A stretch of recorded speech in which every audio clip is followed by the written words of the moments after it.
Hello, this is John from the Han Informer, And this is Glenn from Fall Ritual. and this is episode 18 of Fall Informer. And today we have a special guest, Nikki from Haunted Overload. Hi. Thank you for joining us. Yes, thank you. Excited. Yes. Okay, Glenn, start out. All right, to kick off the questions. Haunted Overload. I want to talk about them giving to an animal shelter because I know that's a big thing they do that many people might not know about. Can you talk about them giving to a local animal shelter? Yeah. So ever since the very beginning, Eric started this as a home haunt back when him and his wife first bought their house. And at first it was just like a thing they did for fun. And then the following year they had like a donation box out. They were able to start raising so much money for the animals that way that they decided to make it like an annual fundraiser kind of thing. And that just carried on over to the haunt has moved to 3 different locations: his home haunt, Copplehouse Farm, and now it's at Demerit Hill Farm. So obviously, when it first started, it was not that much money. And it's just gotten more and more money raised over the years. So it's pretty much always been to try and donate something to the local animal shelter, which is the Cocheco Valley, or I think it's the Pope Memorial Humane Society now. They changed their name, and we've donated so much since the beginning that they were able to move out of their crappy old building and build like this state-of-the-art facility, and they're still expanding it to, current day because of the donations they're getting from Haunted Overload. That's great. I'm happy to hear that. So my first question for you is that I think something that sets your haunt apart from lots of other places, your larger than life displays.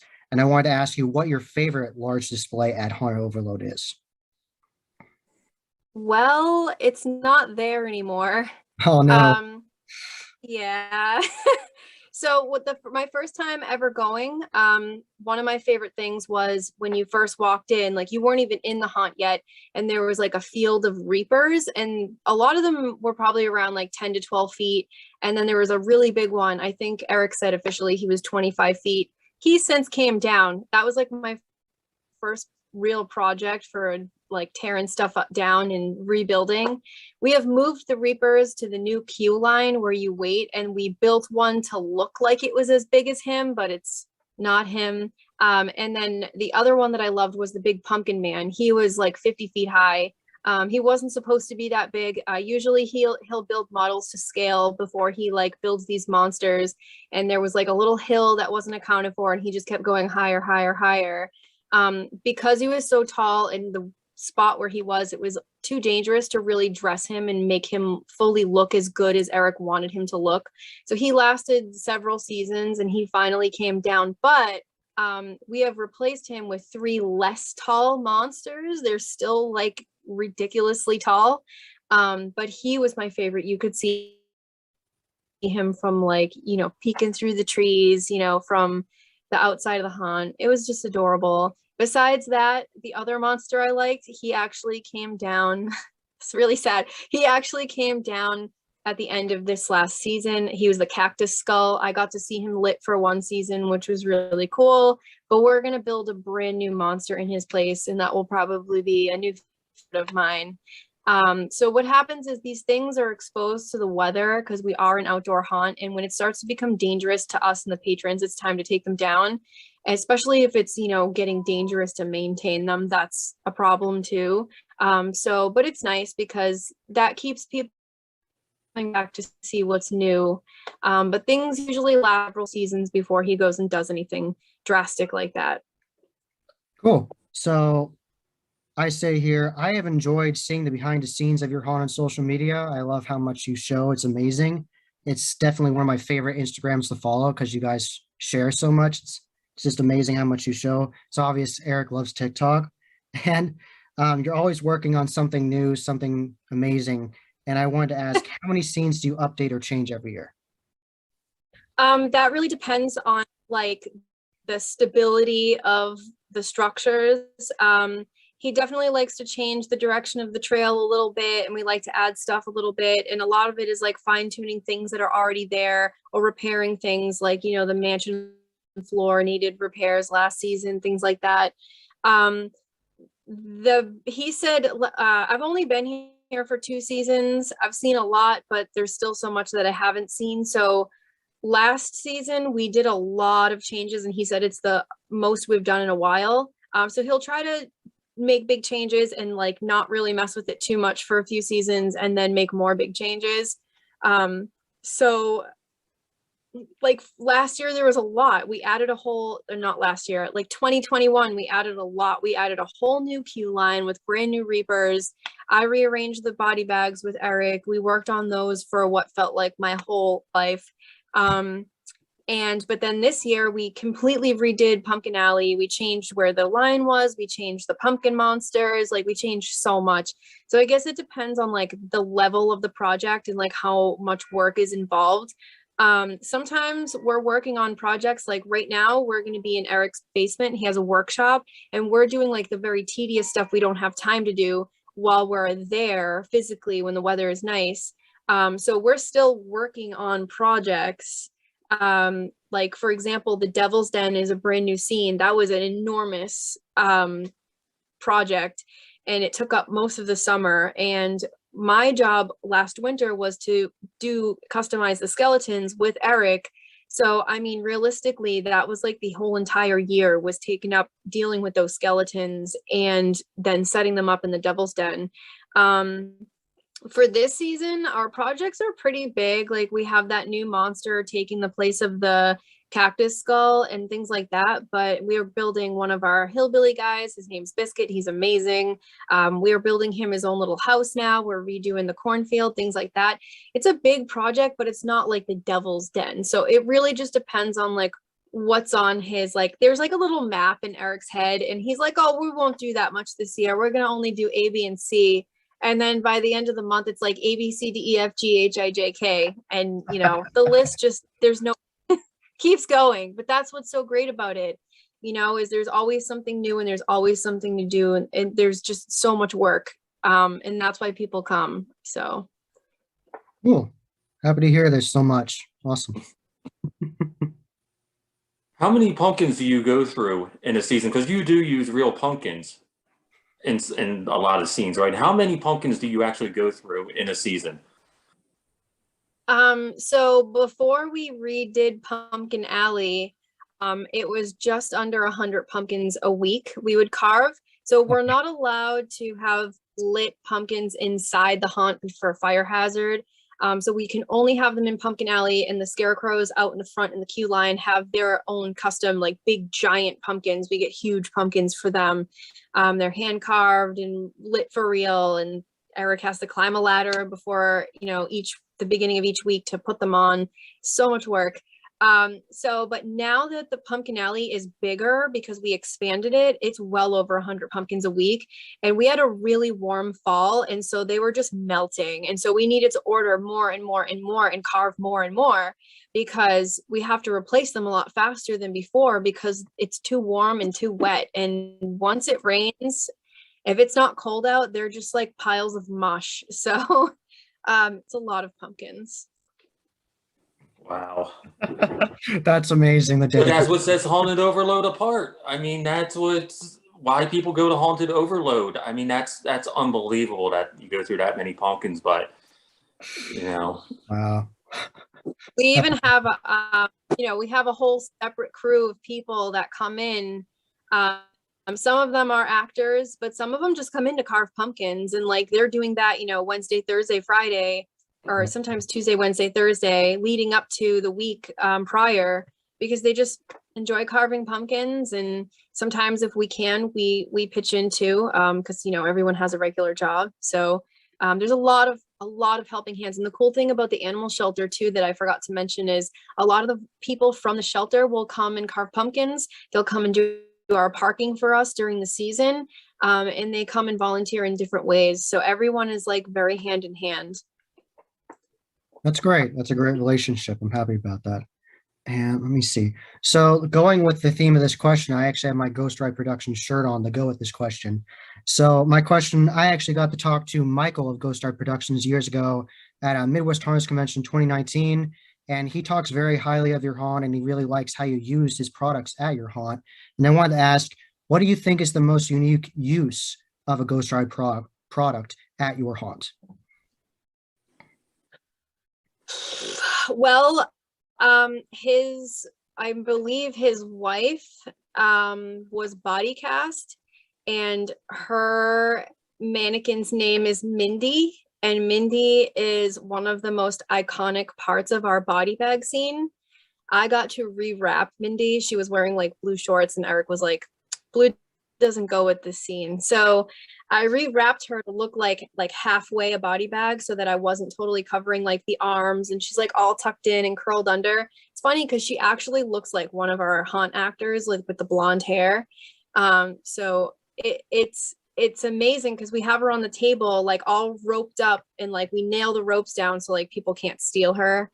So we have her, and we have another one called Botched. So she's like tied up at the wrists, and she's like gauze all over her face.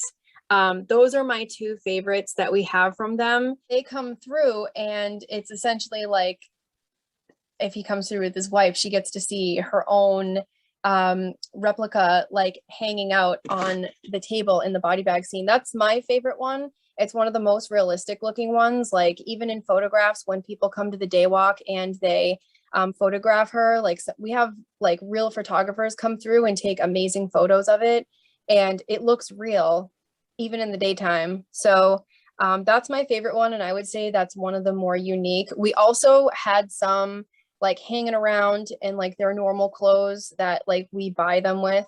And I wrapped those too. And the season that I came along, he built like hanging things, because there some of them have like their wrists tied up, so they're hanging from whatever. So now they're like half wrapped with like their feet hanging out and like their hands tied up, and those are also in the body bags. Those were really hard to climb up a ladder with and hang. Like Eric was struggling, but we made it work, and it looks so cool. Just the whole body bag scene, we probably have 1, 2, 3, 4, 5 or 6 of their mannequin people wrapped up in the body bags. So I would say that's the most unique and also my favorite. Cool. I like that you like so many things to Haunt Overdose. It's not like one thing. It's like there's so much. There's so much. It's overwhelming. Like even when you're there, it's like you think, oh, you work there. Like not that it might get boring after a while, but like that you would get used to it and stop wanting to take photos and stop wanting to like post about it. And it's like, no, it's like, oh, I haven't looked at this from this angle in a while. It's just, there's so much to see. It's overwhelming. And I think that's why the day walk is so successful, because during the night you're kind of rushed through and you don't get to really take it all in. Some people spend the entire day there, like hours and hours and hours looking at the same stuff multiple times a season. And that feels good to be part of it and be like, I helped build this with all these other amazing people, and people love it so much they don't want to leave even in the daytime. So yeah, that's pretty amazing. Speaking of photos, one of the most things I see in photos from Haunted Overload is that house. It's like this very old looking Gothic type house. Was that house built, or was that house there? Yeah. No, so that house, I explore abandoned places, so I'm on all the pages and stuff. You would not believe how many pages that house ends up in, and people are like, oh, that's too bad they let that house go. And or people show up thinking abandoned explorers show up thinking they found this gem in the woods, and it's like, yeah, this house was built by 5 guys in 500 hours in one season. It's not abandoned. It's good that we've been that successful in making it look that way. And you can go inside and it looks trashed on the inside. It's pretty accurate to what a real abandoned house would look like. But I don't remember what year he said that was built, but I believe it's probably around 6 years old. Could be more. Wow. It was before my time, but Yeah, it was never there before. They just threw it up and it's been a huge success. It's probably the most photographed thing in the haunt Yeah, it's easily, unbelievable. besides the, yeah. Unbelievable when the house was built. That is just, I mean, if anyone isn't, if you're watching this interview and you don't follow Haunted Overload's Instagram, go out and follow their Instagram, because what you're doing on your social media is unbelievable. Like John said in the beginning, the behind the scenes, all the photography. This house is unbelievable. It's like this old Gothic mansion. Go follow them. It's just awesome what you're doing out there on social media. Yes. Yeah, the cool part about the mansion too is he, like for example, we have a new graveyard and Eric was literally out in graveyards in the middle of winter last season, tracing gravestones against huge pieces of like wood so that we could cut custom stones and make them real. That's what he did with the mansion, and he also did it with the train yard, where he's pulling his favorite aspects of what a train like a mine shaft or a train yard would look like. He did the same thing with the mansion. He picked bits and pieces from like what he liked about old Victorian houses, pieced it together to be his own little house, threw it on some paper, made a little model, and then bam, there it is. And it's been like, there's probably no house in the world that looks like it, because it's not taken from one specific design, so it's like a one of a kind. And I think that has a lot to do with why people love it so much, because it's very similar to other houses we've seen or driven by, or seen in like Gothic architecture, but it's one of a kind, so it's special. Definitely. So this is something I think is very important, and that Haunted Overload does incredibly well, is lighting. You can spend as much time as you want making a really cool monster. If you don't light it right, you can't see it. And I think you guys do a really good job with your lighting. I've seen from pictures and videos. And I wanted to ask you, what is your process of doing that? How do you make that monster really stand out with the lighting? So although Eric does the lighting all on his own with help, the past two seasons, especially my first season, in 2020, I got to help him a lot with the lighting. He will wait for, he'll put lights, he'll make a guess of like where basic lights should go. He'll put them there. He'll wait for it to get dark. And then, that'll be like the background lighting, the main basic lighting, just to get scenes lit in general. And then he'll go around the haunt once it's dark and try to figure out like, what are we going to light here? What are we going to light there? A lot of it will depend on like where plugs are located and how much the breaker can handle in that area. Like our Reapers can't be too lit, because we basically need another breaker down there, because we'll blow the whole thing with all that power. But we're making it work. So, a lot of it looks amazing, but the thing I love most about how the haunt functions and how Eric thinks is that he always thinks it could be better. And so he's always trying to find a way to do it way better than what it is. And he'll be like, oh yeah, that looks awesome. But you can see he'll be like, oh, well, it could be like this too. So it's always like a work in progress. Like when we changed our vortex, it used to be, right before you get in the haunt. And now it's like while you're still in line, so people aren't rushed through it. They can actually play in it if they want to. It's like this big laser tunnel thing.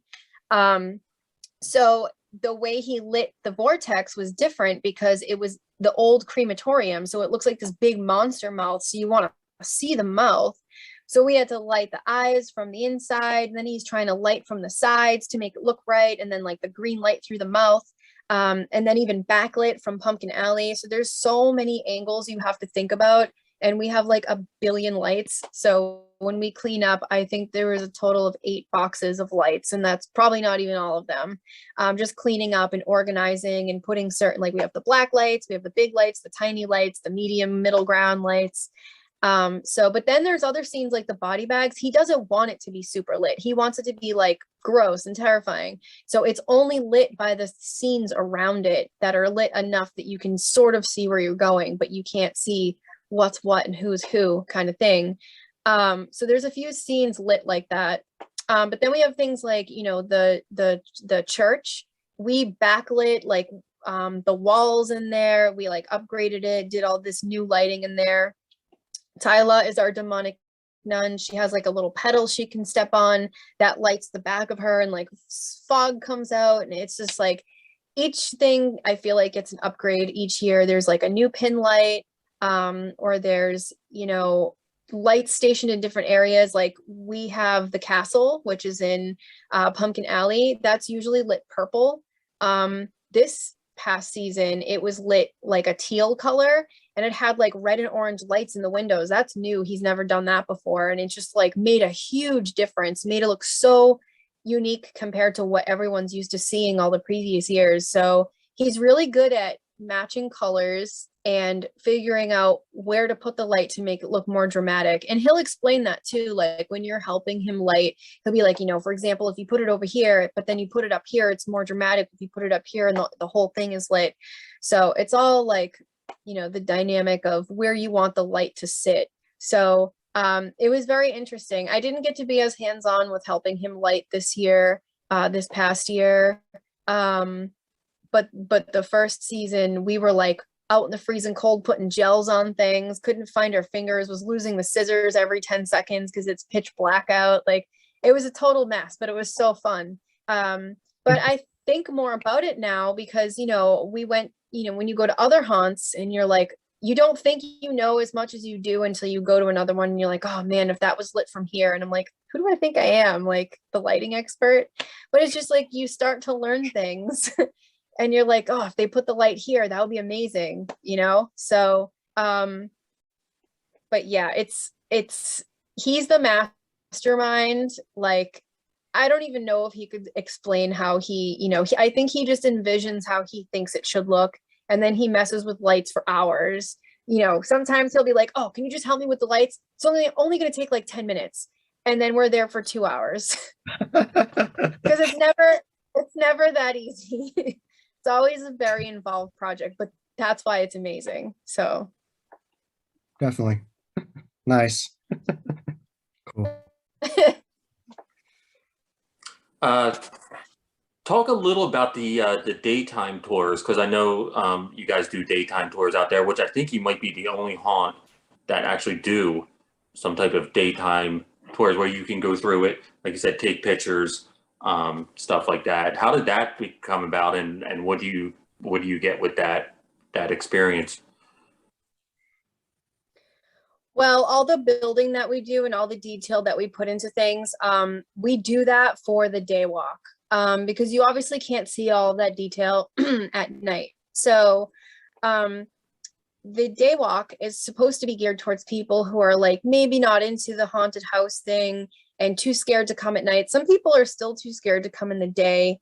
And so all the building we do, we put in mind like how things should look for people coming in the day, because they're going to be on Instagram. You know, we don't want work lights in the photos. We don't want the fence to be dilapidated. We don't want this like random dummy like under the deck of, you know, under the porch of the mansion with its feet sticking out, obviously not supposed to be there. You know, like you see these little things show up in people's photos, and so you got to like be on top of it.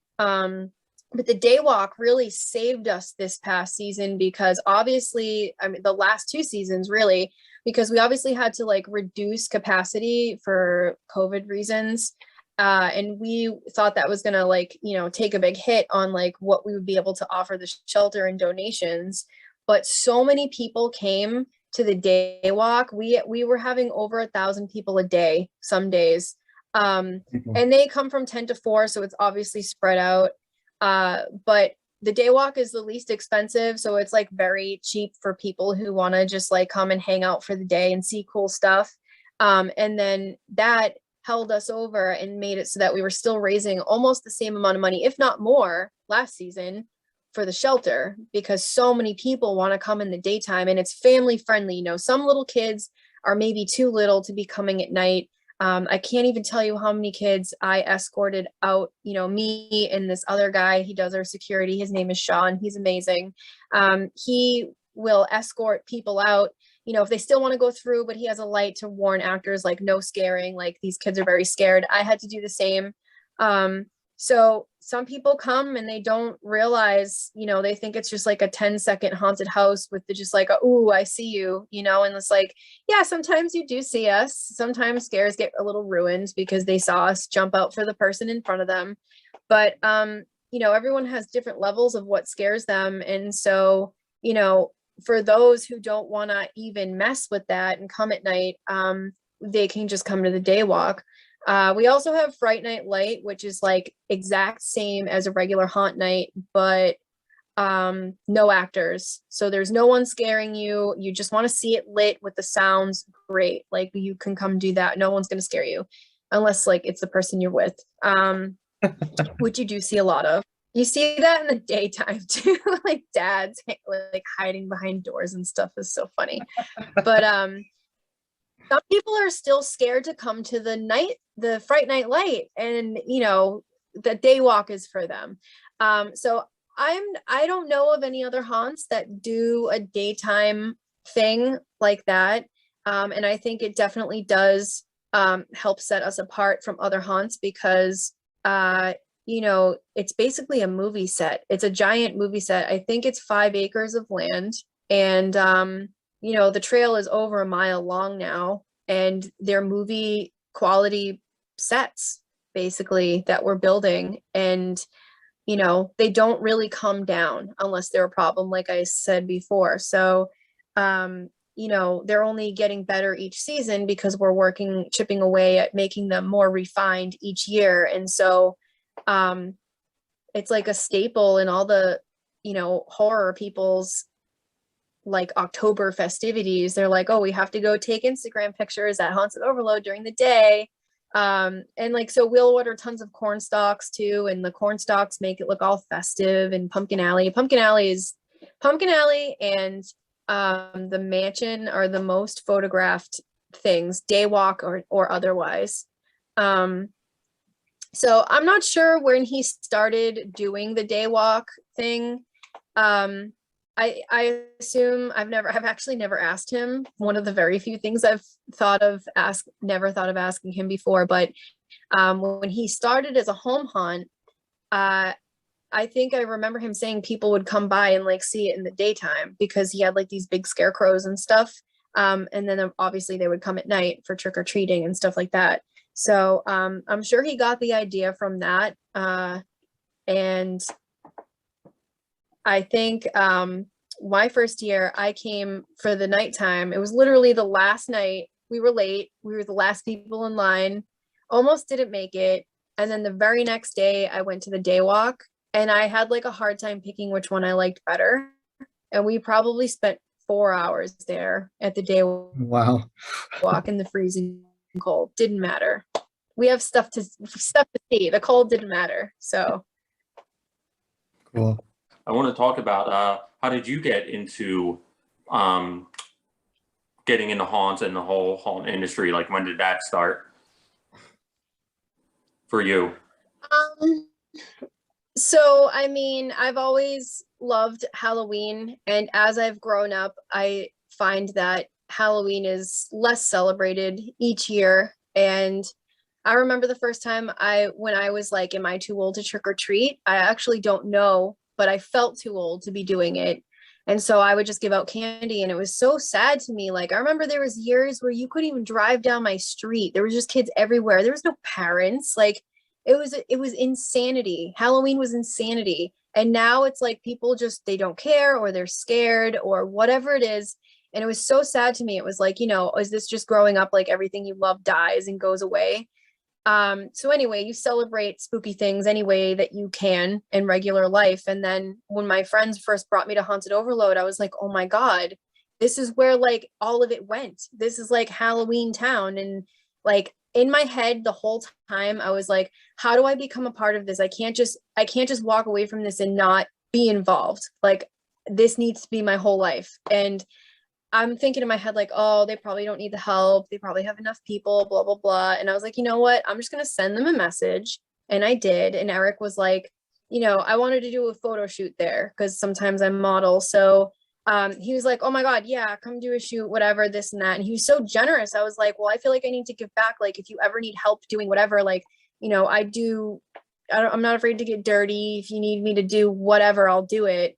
And so I ended up in the private group and I became a builder. And then because I was building, they were like, oh, you're going to act, right? You're going to act, right? So I was like, I guess, I don't know. I've never been a haunt actor. So that turned into me being a builder and the actor. And then I was giving people tours and now I'm doing interviews. So it's pretty wild, but I've never been involved with a haunt before now. But I've always loved things like this, and it goes hand in hand with like the Stan Winston School of Art. I follow them on Instagram. They do like the Terminator, Jurassic Park, the whole thing. They do everything. And this is like a mini version of that. I'm like building spooky things like they do on a much smaller scale, which is like what else would I want life to be? So I will be here for the rest of my life, hopefully. That's awesome. Awesome. I've been John from the Haunt Informer, And I'm Glenn from Fall Ritual. and this is episode 18 of Fall Informer. And thank you very much for being on, Niki. And until next time, happy hauntings.